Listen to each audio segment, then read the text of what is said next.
రాను రానా రానంటే రాను. అదేంటి సుందరి ఆ పుష్పమండం మన గృహంలో ఉండేటట్టయితే నేను రాను. ఆ పుష్పమండని మన గృహంలో ఉంచొద్దు. ఈ రాత్రి తాళించావనుకో కష్టాలు పరిచొస్తుంది. గృహంలో ఉండ నీ ఇష్టం అమ్మా. నీ ఇష్టం అంటే పక్కన తగిలి ఏడవసరం పుష్పమండ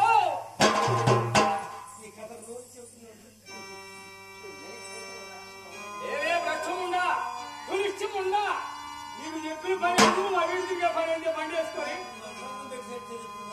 కల్లో లక్ష్మీ తనగా పోయి అత్తగారి భోజనం తీసుకుని వచ్చి లక్ష్మి అమ్మా లే తల్లి నీ కొరకు భోజనం తీసుకొచ్చారమ్మా.